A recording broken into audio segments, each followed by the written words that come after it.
How do we improve on foreign investor sentiment into South Africa? Foreign investors are less inclined to invest now, is Suria's view.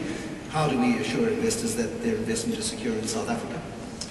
Well, from the government point of view, we have been continuing to attract foreign direct investments, and we've been holding a lot of meetings, going to a number of countries, campaigning for the foreign direct investment. I think we should continue to do so, all of us, and I think we've been working together with business. And of course, if there are those who could have tips as to what else should we do, they are certainly welcome to all of us as South Africans so that we can do better. I think I'll cut to the chase, if I may, Mr. President. What Suria is saying is the nationalisation debate is scaring the living daylights out of foreign investors. What assurances can you give big international investors that they get a dig a hole in the ground and that asset will still be theirs in 30 years' time? Oh, that is the question. That is the question. I like to interpret. We are interpreting the question. Okay. Well, I think firstly, I want to say that we have policies in South Africa that are very clear. Policies are clear, and I think everyone knows our policies of the country. We are equally a democratic country. We do not stifle debate, and people could raise any issue. And I think the issue that has been raised with regard to nationalization by the Youth League of the ANC is an issue that they feel emanating from, as they argue, from the point that many young people are not employed. They believe if you nationalize, you will solve the problem. Is a debate, is not a policy. And I don't think a South African government will stop people from raising whatever issue. This is what I think we need to clarify to investors, that this is a debate, is not policy. Once it becomes a policy, it's a different matter. I think we need to be more clearer on that, to differentiate policy and debate in a democratic South Africa. Should we not, as a country, now focus on creating 1,000 enterprises as opposed to jobs? Jobs are an outcome of a thriving business enterprise, and that is the thing that Clem Sandton is talking about. It says, if we create businesses, jobs will follow. It's turning the debate on its head. Absolutely important. We should create enterprises. I think I totally agree with that view. Enterprises will certainly produce more jobs. I think that's what we need to do as a country. And that is why we've been encouraging investors, we've been encouraging business to be able to do that so that we indeed achieve the outcome of jobs. So the question, I think, is absolutely correct. That's what we need to do.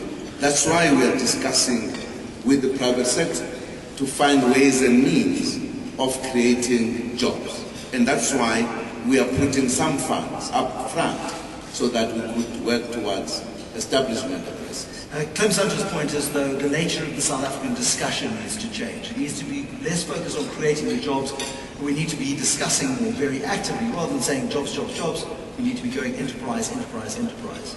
Can we change the tone of the debate? It's an opportunity right now. I don't think we can change the tone of the debate. There is a lot of unemployment. We can't change the tone. I think we should introduce that discussion more sharp to go together with jobs, jobs, enterprises, enterprises. I think they go together. Julius Malema is a big issue for everybody. He's in the newspapers. He's before a disciplinary committee at the moment. What is your view on Julius Malema, the disciplinary issue, and also the perceptions that people have that perhaps this young man is the kingmaker, is more powerful? All of these issues that are coming up. Is Julius Malema a problem for the ANC?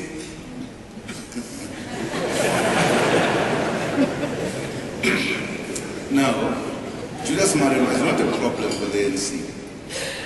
ANC has the ANC Youth League, which is led by Julius Malema, and it has its own way of doing things, including articulating things. It's a historical fact. And I think at a point when the ANC thought Julius Malema had crossed the line, it took action. as we are having the disciplinary proceedings right now. So we are very clear. We don't think that Malema is in charge. It's not. The ANC is in charge. In terms of the country, the government of this country is in charge. It's as clear as that. Are you in a position to control him? Because some people are saying that he's a law unto himself. No, we have controlled Malema all the time. And yet he makes these statements. Of course. He's very democratic. This is a democratic country. He raises the issue. We control him. And when we felt at the end that he was getting out of control, we've taken action, which is again prescribed in the ANC constitution, how to deal with such transgressions. If, Mr. President, the ANC is controlling Julius Malema, then the ANC is encouraging the debate on nationalisation through Julius Malema. Not at all. Okay, just checking. Mr. President, good morning. Morning. The issue is that it's common cause that the public education system's been a great disappointment. And my question is, what can we change to bring more and better people into fixing it? I think that the issue of education was messed up decades and decades ago, for a long, long, long time, and left us with this battle. What we have done ever since 1994, we have tried a number of things to deal with the issue. We finally separated this huge department into two departments so that we could focus more on the basic education, because we were clear that at the level of basic education, at the formative level, there were weaknesses which begin to be noticed at grade 12. So we are dealing with the matter in every respect, including the culture of teaching, by the way, and learning was messed up by the decades because people had to struggle, and teachers and everybody else. We've got to deal with that culture, and I think we're in the process of doing so. We have, for an example, said teachers must be at school on time teaching, as well as learners must learn. I think we could have whatever suggestions we could to help the process. I think we now have the fundamentals right insofar as education is concerned. What we need to do is to work hard to ensure that the details that we put in actually do make this process succeed. I think that's what we can do.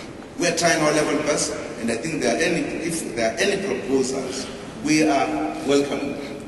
Why does it take so long to develop policy in South Africa? I would imagine because we're a democratic country. We discuss, we give a chance to everybody to discuss, to participate. It is in autocratic and dictatorships where policies don't take long. Because one man says this is what's going to happen, and that's the end of the story. I think it is a nature of democracy. Democracy is time-consuming, is expensive, but it's the best system. And I think we're following that system. About demographics in the workplace, what is government going to do about it, and how long is it going to take? It's not representative of the country. If you walk into a business and you look at the demographics of that business, it's not the same as what's happening on the street. But I think it's partly the history of this country. A point that we hinted earlier, that decades of segregation, racism in this country is responsible for the current position in terms of the demographics. As you know, in the past there were job reservations, other people are not allowed to do certain things. We have policies that are now addressing the question of demographics. I don't think it could be an overnight affair. It's going to take time.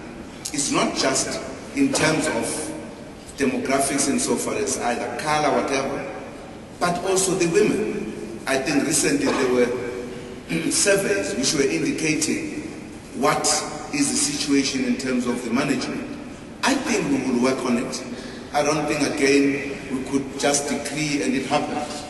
We also have, all of us, to be sensitive to it, including the companies. From the government point of view, we make the laws, We try to say what needs to be done, but I think there is a problem in terms of companies.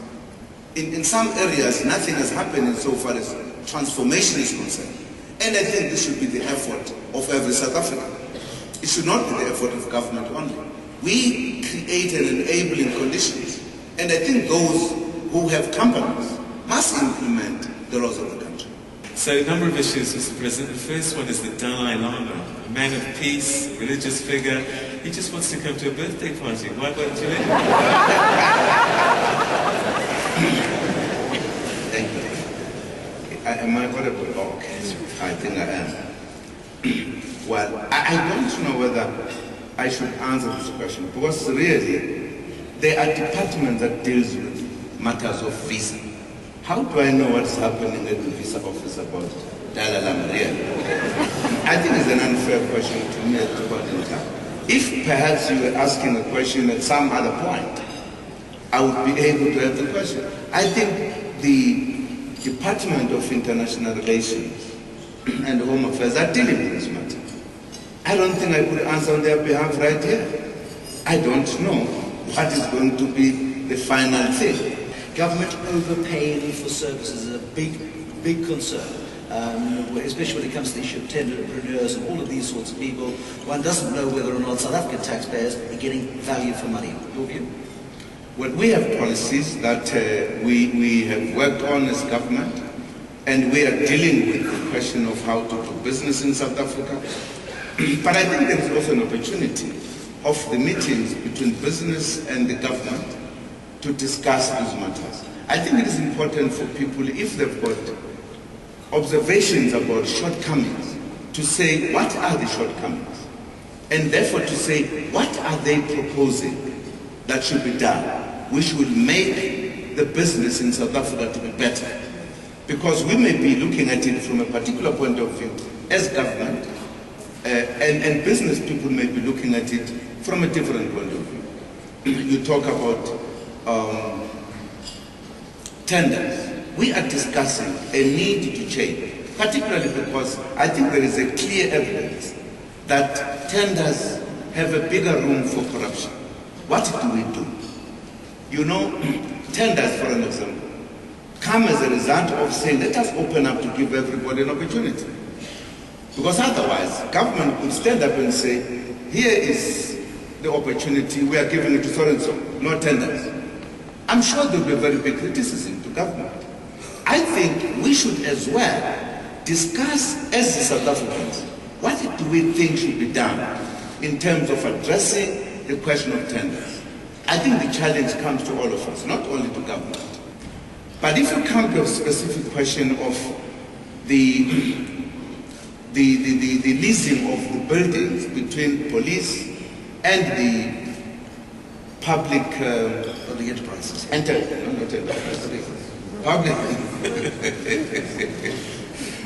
Public works. Public works, I beg your pardon. I don't know. There is a way government works. And if government has no system, I don't think it will be government.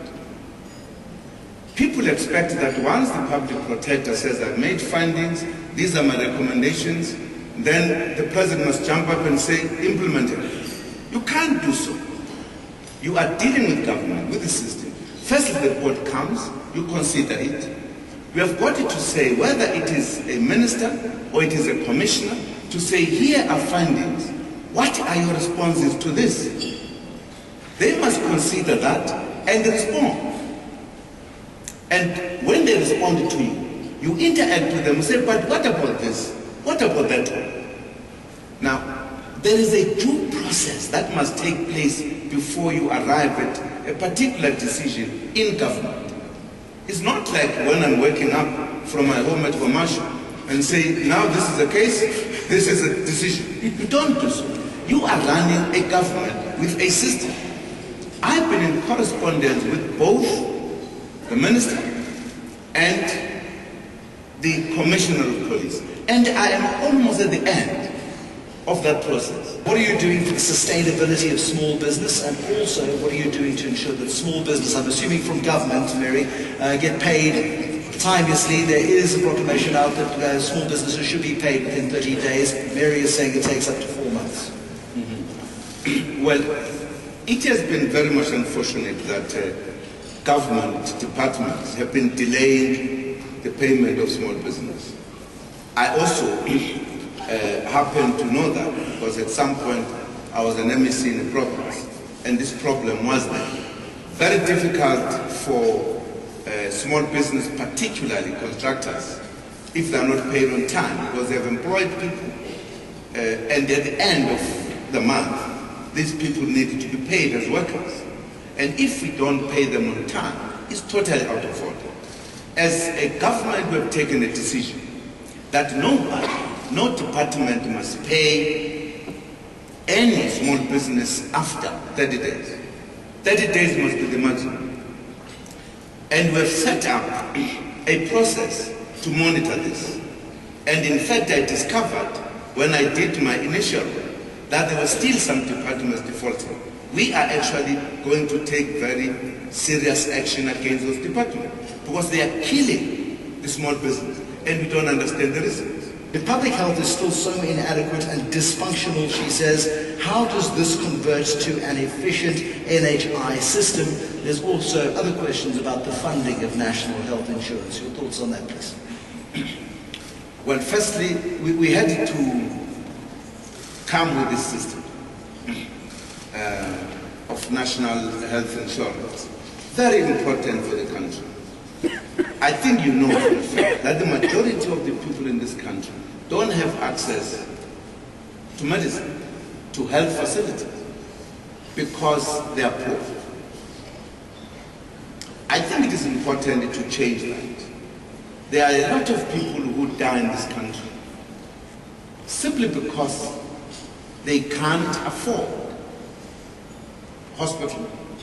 Some of them could be very simple operations, but that kill if they're not attended to. And many South Africans die.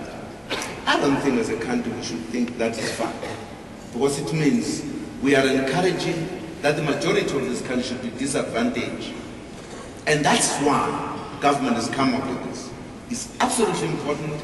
It will make all South Africans have access to medicine. I think we should be happy about that, all of us, for the health of the country. Because health is a critical thing for any country. How you fund it? I think we should find ways and means innovative enough to deal with that issue. I think even taxpayers would find it, particularly the poor who pay tax, if their monies or what they contribute in tax is in fact towards their health, I think they will welcome that, and everybody should welcome that. Is one of the most important decisions that we have taken. Many South Africans would be concerned, however, in throwing good money after bad. Why, if the public health system is not working right now, should we be throwing more money into that pot without fixing what already exists? We are actually in the process of fixing. As you know, we have a 10-point plan insofar as health is concerned. We are fixing it. We are very clear about it. So there's a clear program. So the question that the health system is bad is really a diagnosis that has been made long time, and there are solutions to it, and people therefore should not worry. In a very short space of time, we are going to have a very good health system in this country. Does the President seek a second term, and if so, why? Well, I've answered this question many times. Let alone what people say at one day or the other about 2012 or whatever. ANC has a system, and it is going to be 100 years next year. And this system has never gone wrong. It has a system how to approach its elected conferences. There's a participation of its membership in terms of the nomination of key positions as well as membership of the National Executive Committee. Now, if people don't respect that, they start discussing their things aside. It's one thing. And I don't think we should take our time and waste our time on that one. Let us see what the ANC is going to do. Now, the critical point is that in the ANC, I still have to see somebody who stands up and say, please, I want to be elected. It doesn't work like that in the ANC. It's a democratic organization. The membership nominates. That is the time where the question comes, whether an individual is accepting the nomination or not. Now, if you ask me now, why must I say that? I haven't done so ever since I was in the ANC. I've held a number of positions. It has always been the ANC that says, we think you must do this one. We nominate you. And my brother, I can tell you, and I will do it at any time, I've never defied the ANC when it gives me a task. It will be the first time. Once the ANC decides and says, this is what Zuma we think we must do, that would be accepted by Jacob Zuma, as I've accepted an even more riskier task in the past. So to me, it's not a debate. People are just making the debate because they want the newspapers to be bored, they want politicians to have something to talk about, to be excited, cessation in the country. When the ANC process comes, you will see, and maybe we'll have time to sit here thereafter to say, you see how it went. This organization is old, it knows what it is doing. Not find other people are very much in a hurry, excited, blah, blah, blah. The ANC is not excited. Is there division within the ANC at this time? Well, I only read them in the newspapers. I know no division. But in the newspapers, I actually one time was thinking, newspapers are a business. And I think this is a technique of making their papers report, to create stories and have sensations. At times you read the headline, the story is different.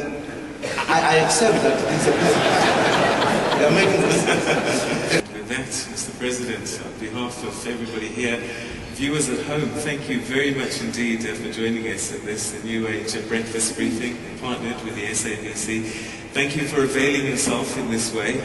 Much as we love the voice of your spokesman, Mr. Maharaj, I think it's always great to hear from the horse's mouth. So thank you so much indeed.